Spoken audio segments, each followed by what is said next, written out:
Si Kirk Cameron po ay isang professing atheist o isa pong nagdedeklara na siya po ay hindi naniniwala sa Diyos. Dahil sa, sabi nga po niya doon sa kanya pong testimony sa TBN, sabi po niya, I simply never thought about God. So I don't go to church, sabi ni Kirk Cameron. Ang sabi niya, I don't need God. And sabi po niya, I thought that religion is made up to stop people from doing bad things. So therefore, there is no God. And sabi po niya, I just want to do what I want in life. At haba pong siya po ang bida sa top rating TV series na Growing Pains. Siguro si Brad, no? Alam ito, no? Brad probably knows about this. In the US, yung pong TV series na naging sikat, a young girl invited him to come to church. Isa pong batang babae, ang sabi sa kanya, Kirk, can you join us in the church? At siya po'y sumama at kanya pong nakilala yung pong pamilya po nitong batang babae. At doon po niya narinig ang mga bagay na hindi pa daw po niya naririnig. Sabi niya, I heard things that I have never heard in my entire life. Nung pong siya po'y sumama sa batang ito, sa pagsimba. At yun ang gospel. Narinig po niya for the first time ang ebanghelyo. Sabi po ni Kirk, I didn't believe it first. Sabi niya, hindi ko yun pinaniwalaan. Pero ang sabi po niya, it got me to think about my spiritual state. Ito yung nagtulak sa kanya para po isipin yung kanya pong spiritual na kalagayan. At pagkatapos po noon ay nagtanong po siya ng nagtanong doon sa ama nitong batang babae ng maraming tanong. At yung pong tatay ng babae, na batang babae, ay sinagot siya ng may accuracy. Sabi niya, talagang historical yung mga sagot, scientific. Sabi niya, hindi siya makatutol doon sa mga sagot ng pong tatay nitong batang babae. At binigyan po siya ng tatay ng babaeng ito noong pong libro po ni Josh McDowell, yung pong More Than a Carpenter. It is all about Jesus, all the claims of Jesus. At ito pong aklat na ito ang nakatulong sa kanya, ayon sa kanya, para maunawaan yung mga inaangkin po ni Jesus Christ tungkol sa kanyang sarili. At later po ay naging isa siyang Kristiyano at isang araw, tinawagan po niya si Ray Comfort na noon po ay nag-i-evangelize, nag-i-street evangelism. Nakita po niya yung pong ginagawa ni Ray Comfort. At sinabi po niya kay Ray Comfort, sabi niya, I want to become your partner in a ministry. And the rest is history. Nalikha po o naitatag po yung The Way of the Master, isang TV program sa US na marami pong naaabot na mga hindi mananampalataya na mga celebrities sa Amerika. At isa pong comment sa kanyang testimony sa TBN, sa YouTube, ang aking pong nabasa. Ito po ang kanyang sinabi tungkol po kay Ray Comfort. Ako noon ay isa pa lamang maliit na batang babae na fan ng Growing Pains na TV series. Ang sabi ng babae ay wala akong kahit anong influence. Napakaliit lang na influence sa akin ng church. Pero natandaan ko sa media, nung bago pa lang Kristiyano si Kirk Cameron, na siya po ay nakikipaglaban sa mga patutsada ng mga reporters, ng mga media personnel na nilalait yung kanya pong pananampalataya.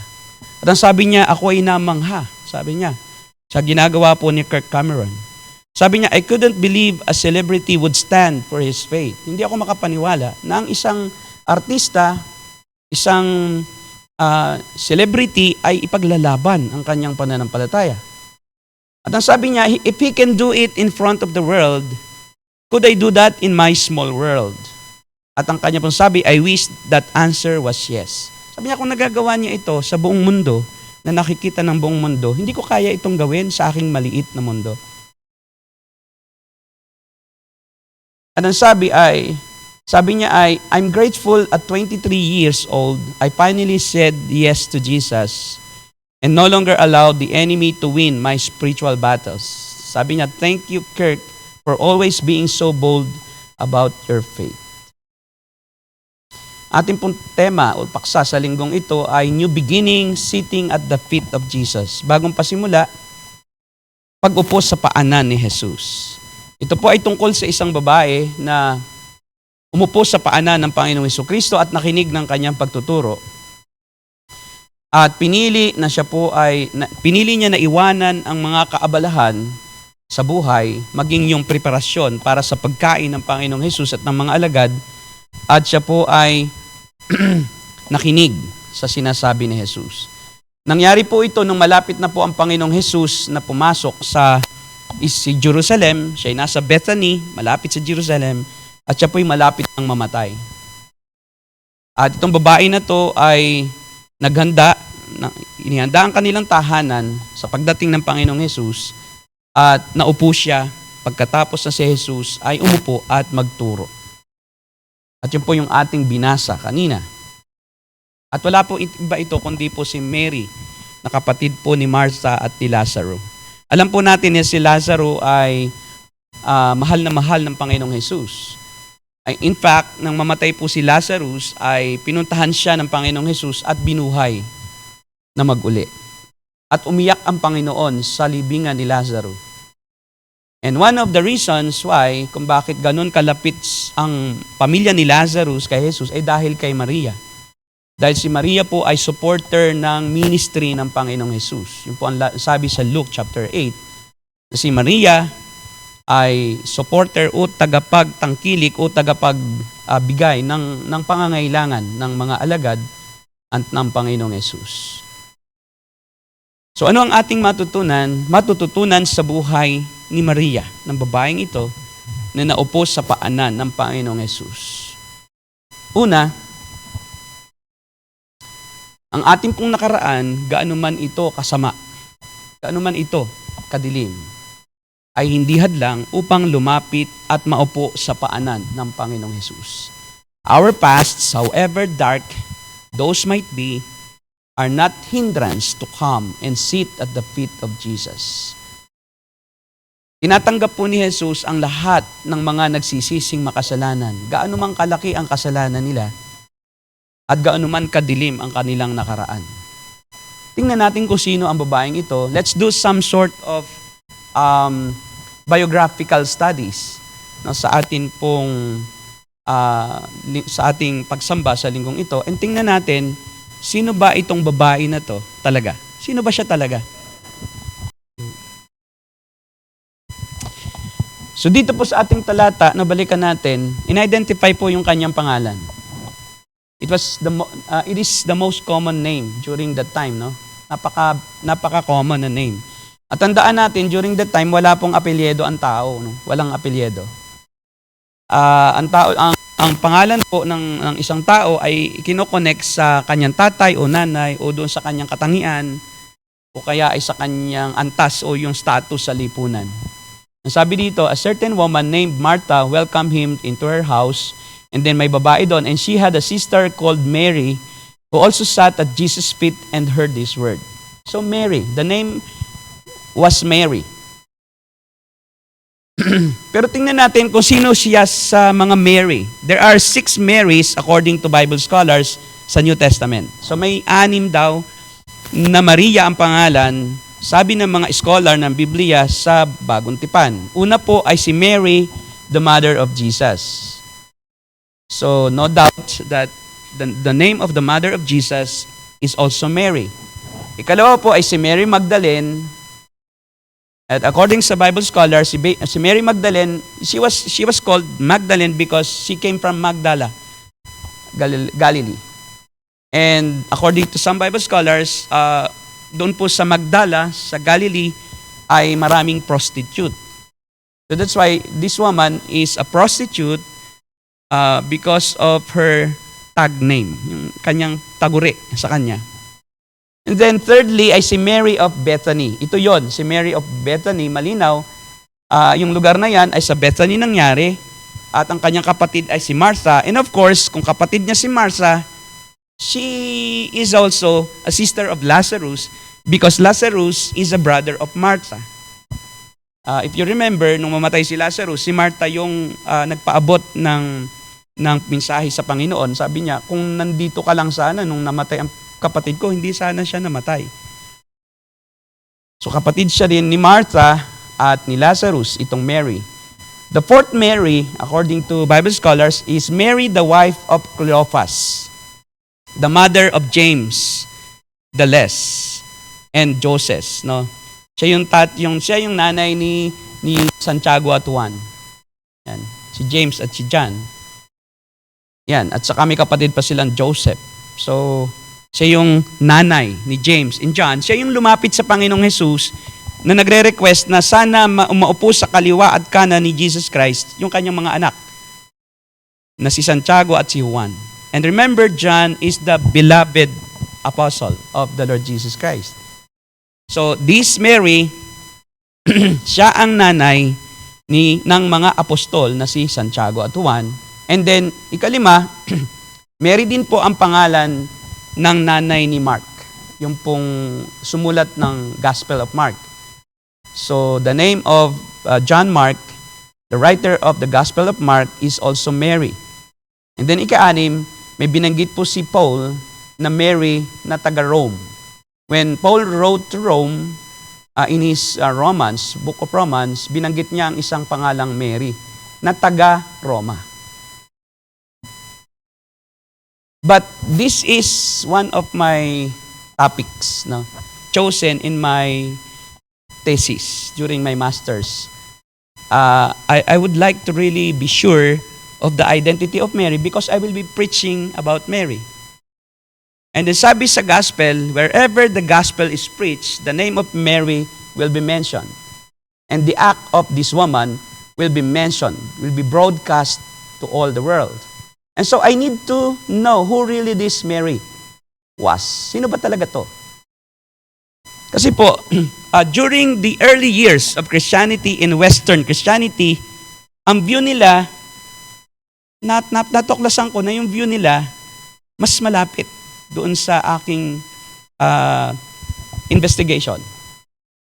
And then later on na lang, they protected the name of Mary, they protected the identity of Mary, because Mary became a saint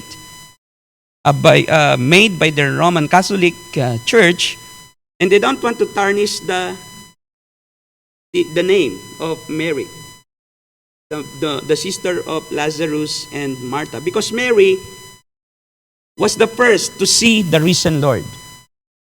Doon po sa libingan kung saan po inilibing ang Panginoon. Siya po yung kauna-unahang tao na nakakita sa nabuhay na mag-uling katawan ng Panginoong Jesus. So napakahalaga ni Mary sa church. And she became a saint, and so therefore the need to protect the image of Mary. But you know, in my findings during my thesis work, ay si Mary Magdalene at si Mary po na Bethany, ng Bethany dito, iisa siya. So Mary Magdalene and Mary mentioned in this book of Luke and John, in James, in John, in Mark, iisa po siya, and Matthew. Tingnan natin mamaya. So we will do some investigation into the person of Mary, and we will have parallel texts from Matthew, Mark, Luke, and John, and then we will observe many things that are similar, and there is explanation why the identity of Mary was hidden in some of the texts in Matthew, Mark, and Luke. But in John, his identity was revealed. Tingnan po natin yan. Yung 4 Gospels. Tingnan po natin muna. In Matthew chapter 26, verse 6, hanggang verse 9 po,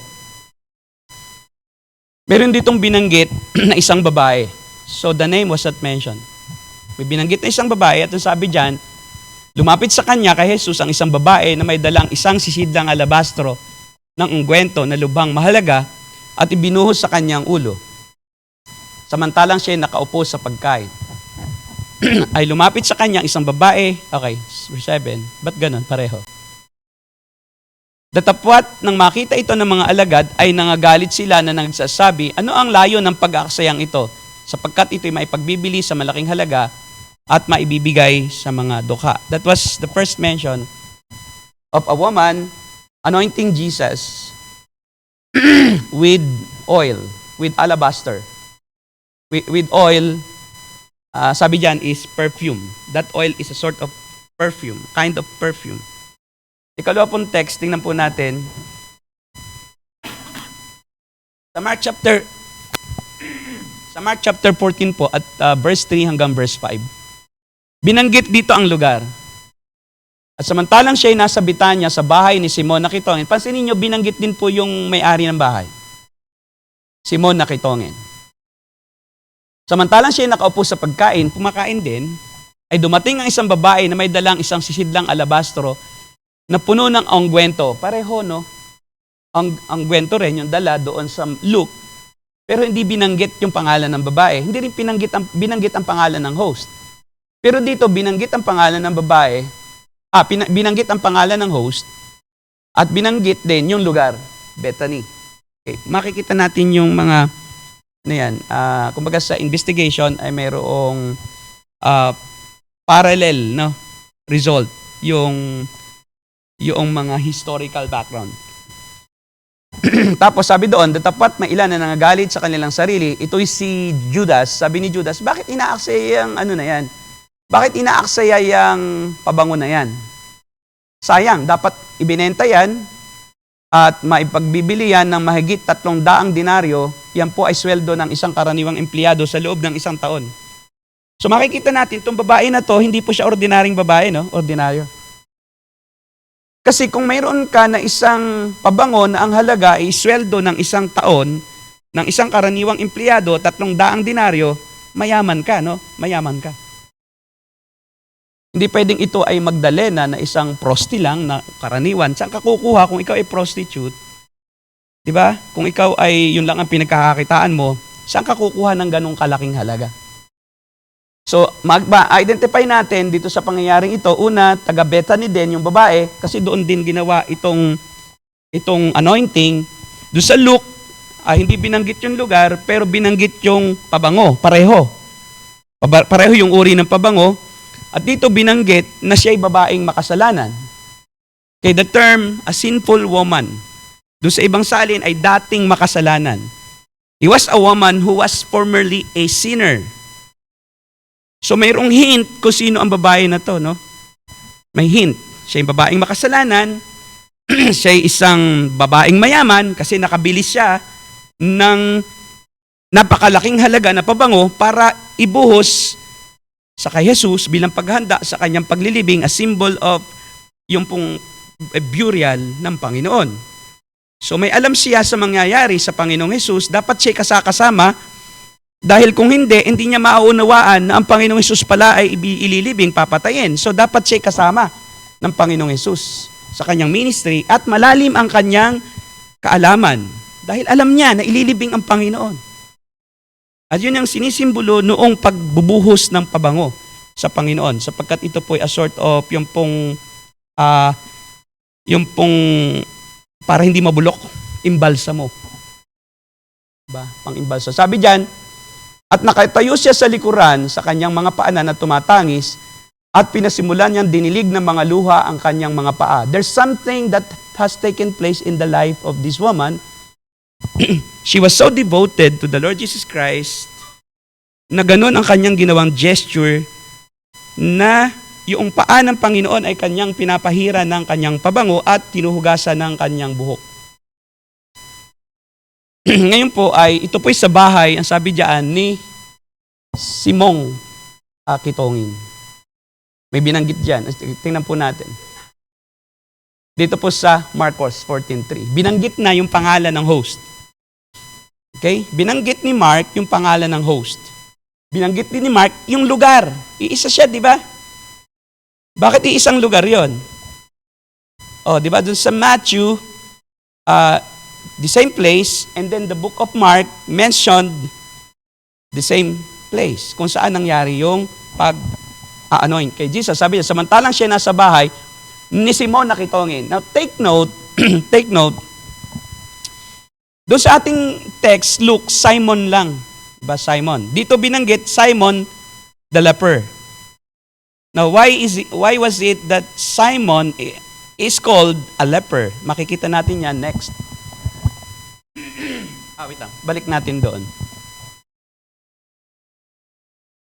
Samantala siya nakaupo sa pagkain, dumating ang isang babae na may dalang isang sisidlang alabastro. Pareho ang dala. At may napuno ng ungwentong nardo, ito'y pabango, na totoong mahalaga. The same ang price. Hindi sinabing konti lang yung dala, different item, but the same item, and binanggit din na expensive. Very expensive. Therefore, it is the same event. At binasag niya ang sisidlan at ibinuhos sa kanyang ulo. And then the same ang price. Sabi diyan, sapagkat ang gwentong ito ay may pagbibili na mahigit sa 300 denaryo. The same woman, the same alabaster jar, the same worth. Who is this woman? Therefore. And then why is it that the Lord Jesus Christ would come to a house of a leper? Sinabi diyan Simon the leper, hindi naman sinabi na previous leper, but Simon the leper. Tingnan natin. Nireveal na ni John kung sino siya. Sa John chapter 12, ito na siya.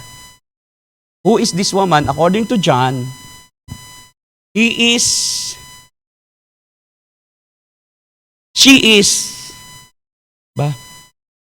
has relationship with Lazarus. Okay? 6 na araw nga bago magpasko ay naparoon si Jesus sa Betania na kinaroroon ng Lazaro na ibinangon niya mula sa mga patay. Kaya't iginawa siya doon sa hapunan, ito na, nireveal na, who is that woman? Si Marta ay naglilingkod, datapat si Lazaro ay isa sa nangaupo. Si Maria nga ay kumuha na 1 libra ng gwentong nardo, the same, na totoong mahalaga, the same item, that's the hint. There's the same item, the same price, the same place, but different description of the host. In Matthew, he was called Simon the Pharisee. Dito, binanggit din na Simon po siya. And then sa Mark, Simon the leper. Sabi doon, si Maria ay kumuha ng 1 libra ang gwentong na taganas na doon, ipinahira ang mga panes, kinusukan ang mga paa ng kanyang buhok at ang bahay inapuno ng amoy ng anggwento. Now, the difficulty is that, why is it that Matthew, Mark, and Luke didn't mention the name? And why was that John mentioned the name? Because Matthew, Mark, and Luke were writing during the time that Mary was still alive. And they don't want to tarnish the name of Mary being one of the disciples, women disciples of Jesus. So iniingatan nila yung patotoo. Bakit po? Ang buhay po ni Maria ay napakadilim. Napakamakasalanan.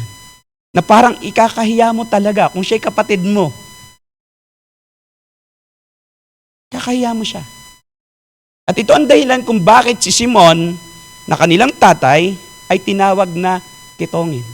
Because Simon the Pharisee, he was a Pharisee, a member of Sanhedrin, but because of Mary's sin, Simon was ousted from his office in the Sanhedrin and was called the leper. It is a pejorative term for a religious person who became, his reputation was tarnished or is tarnished. And it's because of Mary's sin. And the reason why Mary, Martha, and Lazarus, they were all together in one house in Bethany. They were wealthy because they were supporting the ministry of Jesus. Why they were wealthy? During the time, kung ikaw ay itakwil ng iyong ama, kailangang ibigay na ang mana sa'yo. And Martha and Lazarus, they sided with Mary, and they separated from their father, Simon the Pharisee, or Simon the leper, and they went with Mary, and they built their own home in Bethany, the same place of this Simon. naroon pa rin, magkatabi lang ang bahay nila sa Bethany. Now, tingnan natin kung ano ang history ni Mary. Why Mary loved the Lord so much that He did all these gestures. Tingnan natin. Sino ba siya? Text. May text pa ba tayo? Wala. Dito sa akin.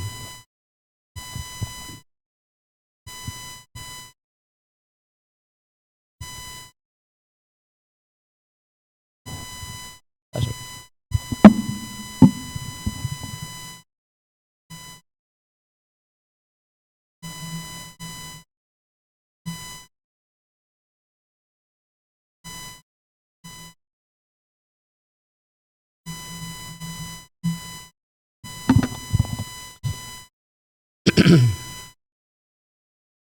Tingnan natin, many Western scholars during the early years of the century, during mga Middle Ages, believe that it was Mary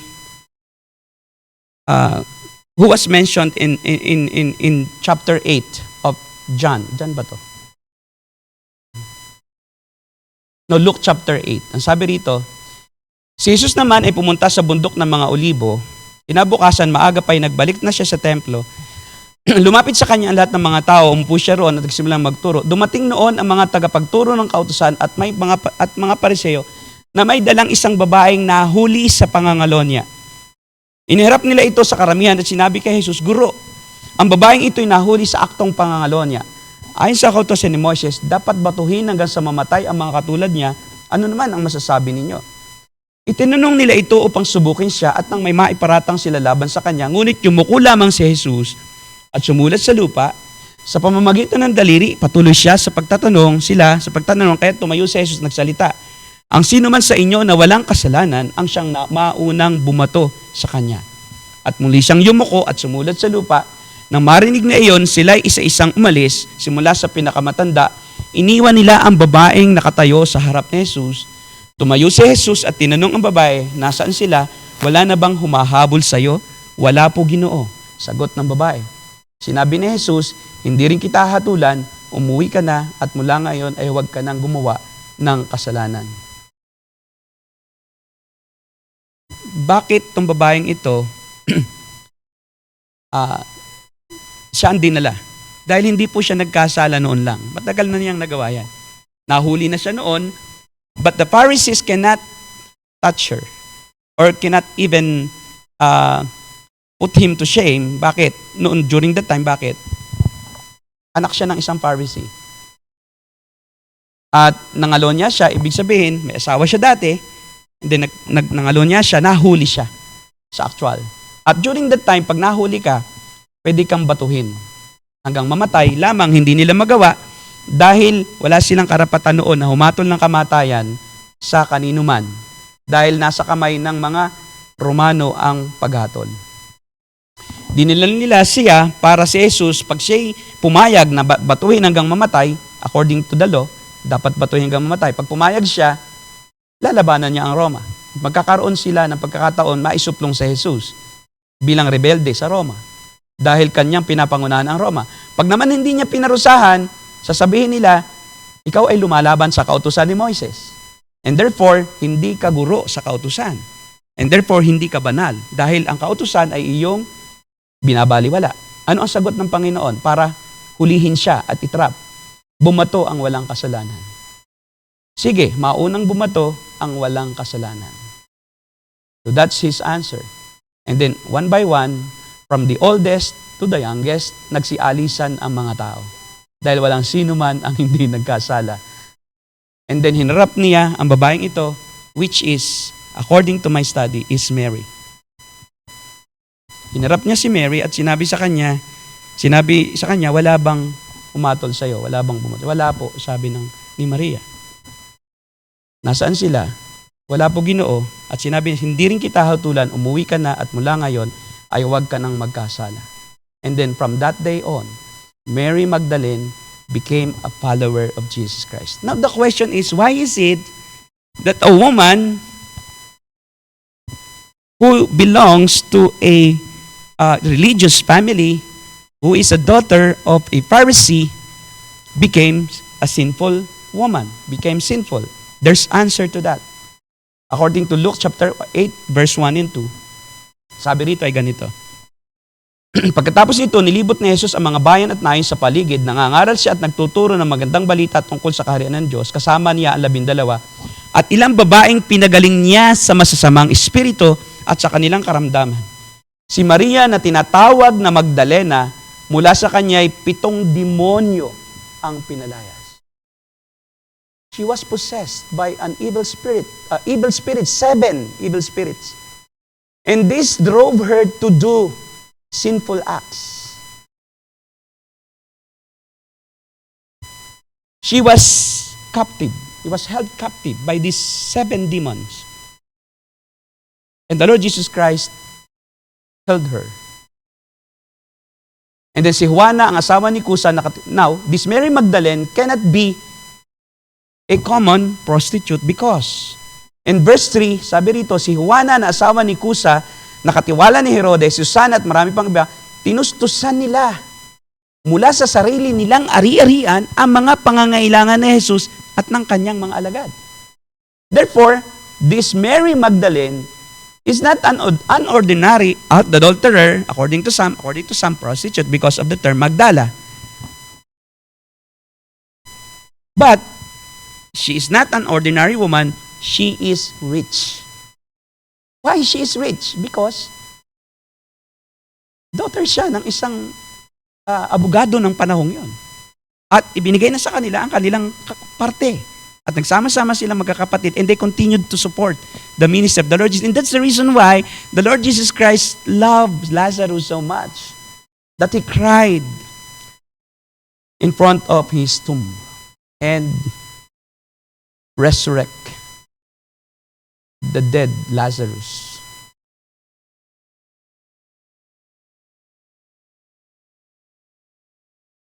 Now we can see from this that however dark, however sinful you are, whatever kind of a person you were before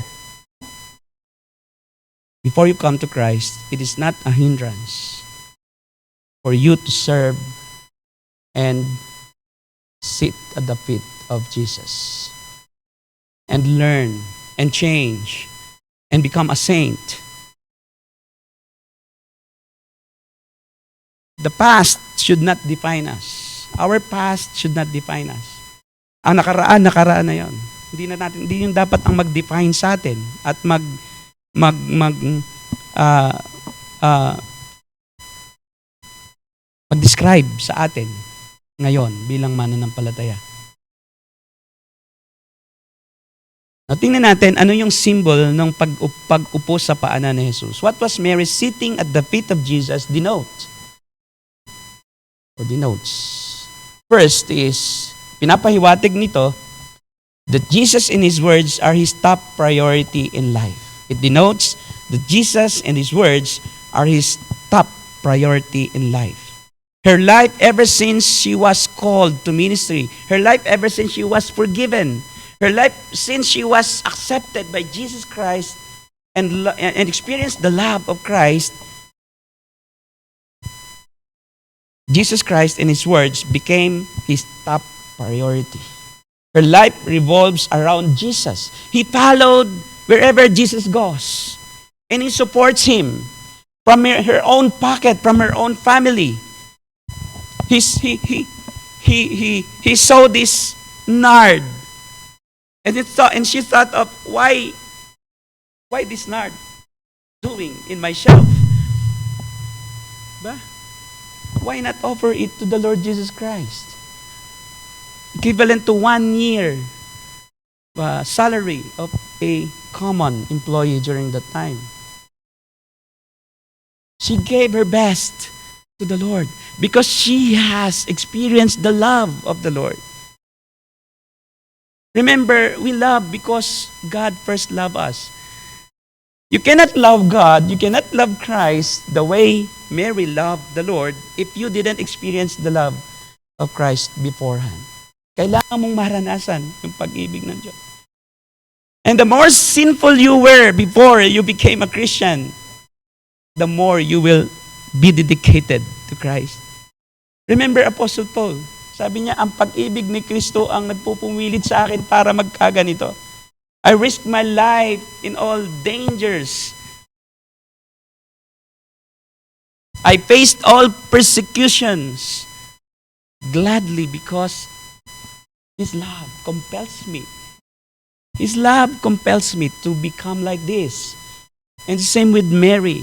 The love of Christ compelled her to give all her best, to give her life. Nobody can hinder her in her obedience of the Lord. Even her past cannot hold her back. Hindi siya pwedeng pigilan ng kanyang nakaraan. Hindi siya pwedeng pigilan ng kanyang tatay. Remember, sabi dito, isa sa mga text, when Simon saw that this sinful woman was at the feet of the Lord Jesus Christ, washing the Lord Jesus Christ's feet, anong nisip ni Simon na tatay niya? If you are not a daughter, you cannot enter the house of a Pharisee. Because the Pharisees mayroon po yung mga bodyguards. They have servants. You are a sinner, sinful woman, known to the community. But she was able to enter the house because she is a daughter of the host. What Simon able to do was just to think and judge the Lord Jesus Christ. Maybe he doesn't know everything. Why? Because he allowed this sinful woman to touch him. That's a taboo in their culture. You don't touch a man ever unless people know why. And it's the reason why yung Da Vinci Code, isa yan sa interpretation ni Dan Brown, that Jesus and Mary, they have relationship because of this text. No. That's not the reason why Mary was so devoted. The Lord Jesus Christ is holy. He didn't marry. And they have no relationship whatsoever. Jesus allowed her to do this because her name would be mentioned all over the world. As the gospel is preached, this gesture of this sinful woman was to be broadcast, was to be known to all people because she loves the Lord so much. She loves the Lord so much that she gave everything that she had, everything in her life, no reservation. Her heart, her soul, her spirit, his mind, her everything. No one can hinder me to go to Jesus Christ and offer him the best that I can offer because she experienced the love of Christ.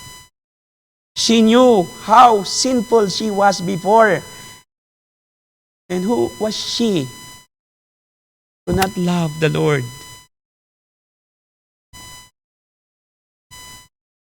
Martha's priority are the temporary things in life.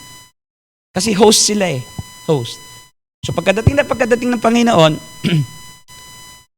naupo ang Panginoon, nagsimulang magturo, Martha became very busy in the kitchen. Why is it? There are servants. You see, they are wealthy. You just allow the servants to do the chores, the household chores, and you just sit also the feet of the Lord Jesus Christ, a gesture of just wanting to know spiritual things, to be nourished spiritually. But Martha decided to cook and prepare for the food. For whatever reason. Bakit hindi siya nag-utos na lang? And then, ang ginawa pa ni Martha, nakita niya si Mary, andoon lang, nakikinig, because Mary, she was only one of the very, very few who knows what will happen after this. Remember, nabuhay na si Lazaro, no? Ibig sabihin, nandoon na sila sa stage na inuusig na si Jesus. Nasa Bethany siya and she And Jesus Christ was about to be crucified. And Mary knows that very soon the Lord Jesus Christ will be killed. And so, she spent her time just listening to the teaching of Jesus because there's no other opportunities. It's just like hindi si Mary tamad. Gaya ng sinasabi ni Martha. Ano ba yan si Mary? Iyo po namang sabihan yan, di ba? Pinili pa niya na maupo dyan sa harap mo. Di ba? Samantalang busy kami sa paghanda ng pagkain nyo. Anong sabi ng Panginoon? You know, Martha, you don't know what you do. Mary did the best thing. The most important thing. She listened to my teaching. At hindi sa kanya aalisin yon. You know, when Christ is your first priority, Christ is with you all the way. When Christ is at the center of your will, you will never get wrong. You will never be wrong. The safest place in the world is at the center of the will of God. No one can hinder you because Jesus will allow you to do the things that He loves. So whatever yung hinaharap mo ngayon, whatever persecutions, trials, problems, difficulties in life that you face, listen to Jesus and do whatever He likes you to do. And everything will be fine, even in the midst of persecutions and trials. It was only Mary who understood what was going to happen to Jesus at the time. Because even the apostles didn't understand that He would actually die. Remember Peter, sabi ni Peter, nawa, wag mang nangyari sa inyo to. Sabi ng Panginoon, alam mo Pedro, sa gabing ito, ako ipagkakanulo sa mga tao at ako ipapapatay. Sabi ni Pedro, nawa, wag mangyari ito. Sabi ng Panginoon, lumayo ka Satanas. Hindi yan ang ibig ng Diyos. Because Peter didn't understand that the Lord Jesus Christ would actually die and rise from the dead. But Mary understood. Mary understood. Because the more you listen and give your heart and ears to the Lord Jesus Christ, the more you understand His will. At sabi po si John chapter 20, when the Lord Jesus Christ was buried, nandoon si Mary. When the Lord Jesus Christ was on the cross, naroon si Mary. He was just observing. And He knows what will happen. Naroon siya, nung ang Panginoong Hesus tinatrial, andoon din siya. Puyat na puyat. Hindi siya natulog. At nag-aabang siya ng Sunday morning. Because He knows, the Lord Jesus Christ told them that on the third day, I will rise from the dead. And so, very early in the morning, John chapter 20 verse 1, she counted. 3 days na. Linggo. Sabi doon, madilim-dilim pa ng unang araw ng Sanlinggo, pumunta si Maria Magdalena sa libingan. Nasaan si Mary, na kapatid ni Lazaro at Marta, na nakikinig? Ba't di siya pumunta? Because she is Mary. Because of all Marys, it should be Mary, the sister of Martha and Lazarus, who should go to the tomb because she is the closest. But why Mary Magdalene? Because they are one. The reason why Matthew, Mark, and Luke hide her identity was because she was still alive when they were writing the book. But John revealed her identity because Mary was already dead when John wrote the Gospel of John on the island of Patmos. And so there's nothing to protect anymore. So Mary is that woman. Mary is that sinful woman who followed the Lord Jesus Christ. Mary is that woman who has a very dark past but became a saint.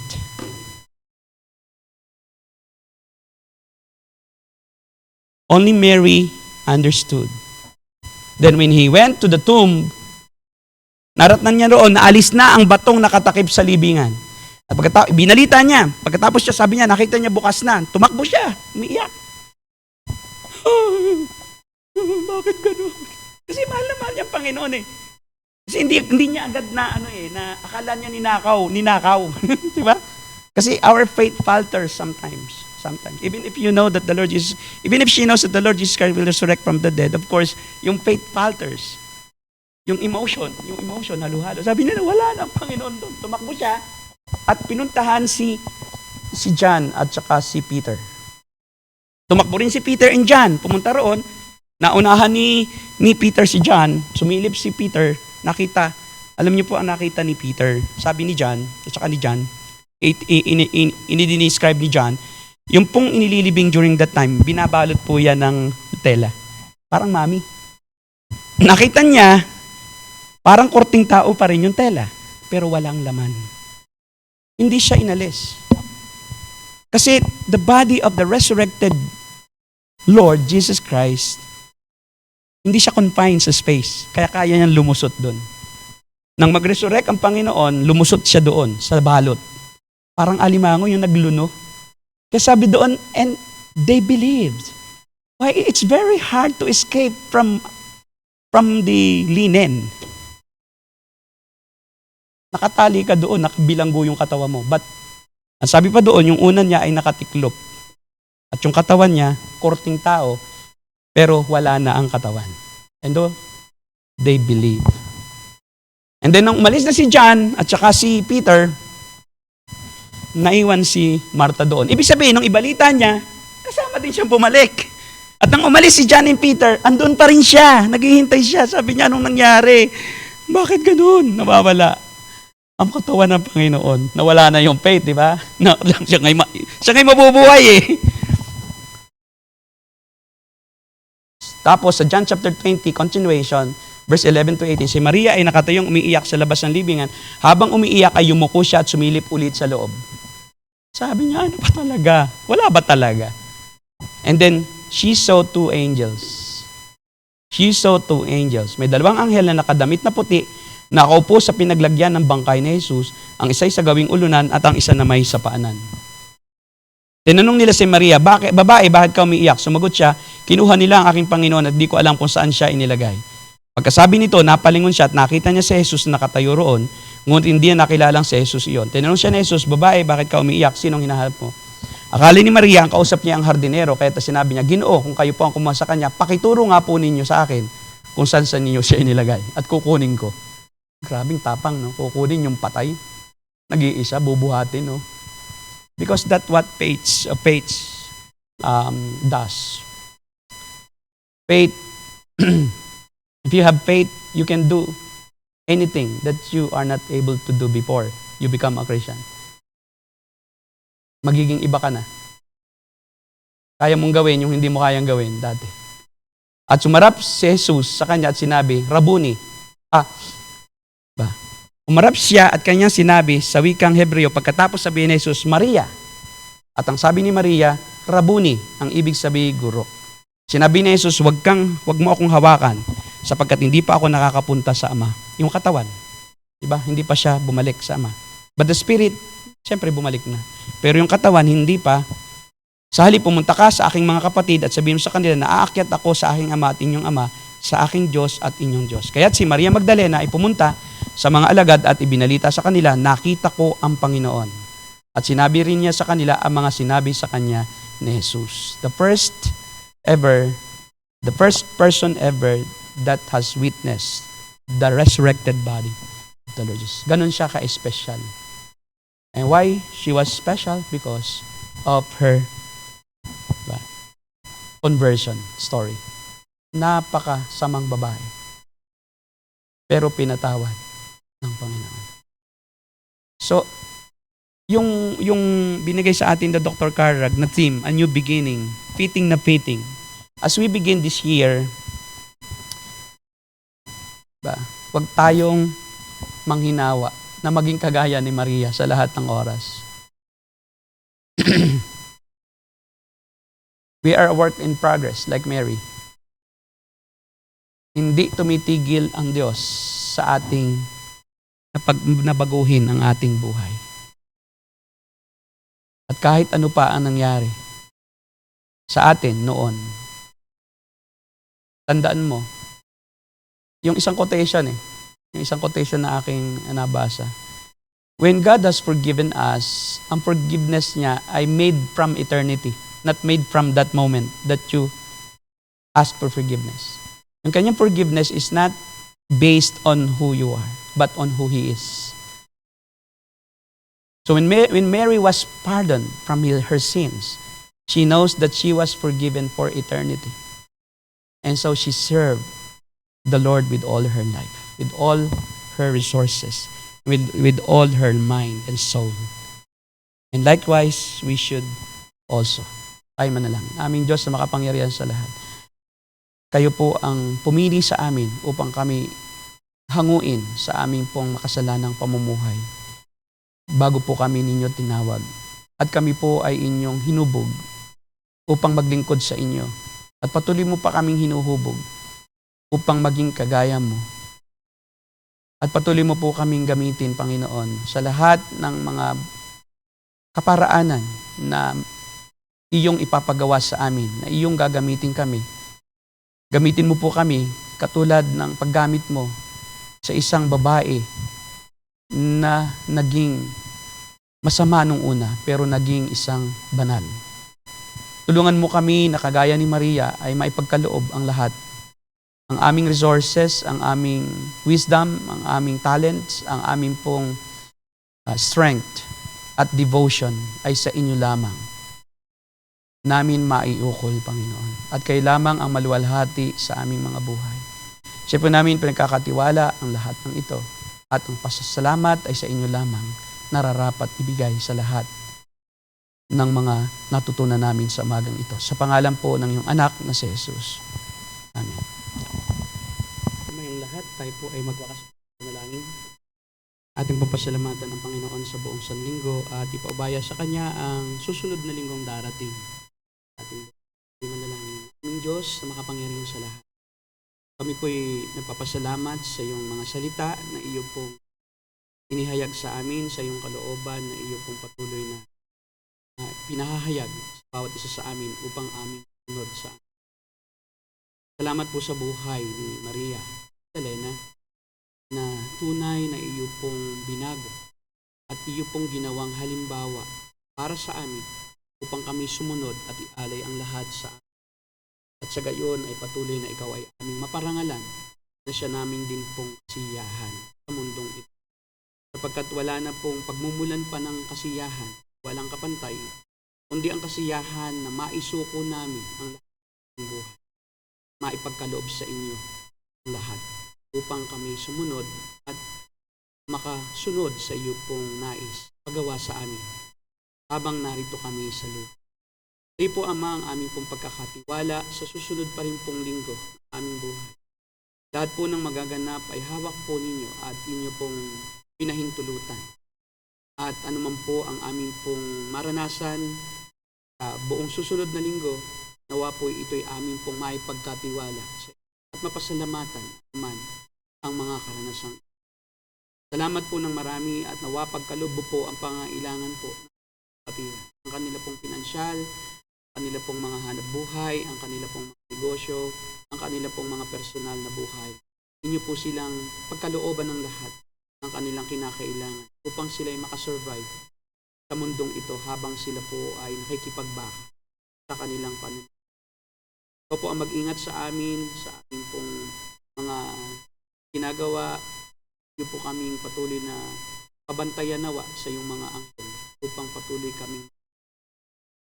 mong direct po ang aming mga sa landas na gusto mong ipatak. Pagkalubo po ang aming kagalingan sa mga karamdaman. Ito po ang may hawak ng aming pong katawan at inyo pong kayang pagalingin ito ayon sa iyong mayamang kaloob. Ito po ang siya pong mahayag at dalahin ko po ang nalalapit po na conference po sa chapel na ito, ang nalalapit po na Walk Culture Conference na sasagawa sa April 26 at ang Strength Inspire Conference sa April 27. Kayo po nawaan siya pong patuloy na pakilala at yung katotohanan mo ang siya pong patuloy na maunawaan ng mga lingkod mo at ng mga mananampalataya na makakadalo sa conferences na ito. Pagpalain mo po si Justin Peters, Tim Osman at si Andrew Rappaport sa kanilang preparasyon, sa kanilang pong paglalakbay patungo rito upang maidaos po ang conference na ito, maging ang Sovereign Grace Music Conference at concert sa PICC sa March. Kayo rin po ang magpala at gamitin mo po ang lahat ng ito para po sa iyong kaluwalhatian at matutunan ng mga iglesia ang tamang paraan ng pagsamba, ang mga tamang paraan ng pag-awit at ang mga awit na dapat ay ang itinataas ay ang iyo lamang pangalan at looban, hindi ang aming sarili ng mga kagustuhan. Nawa ang pag-ibig ng Diyos Ama, ang pagpapala ng Diyos Anak, at ang pakikisama ng Diyos Espiritu Santo ang lahat nawa. Gandang hapon po at yun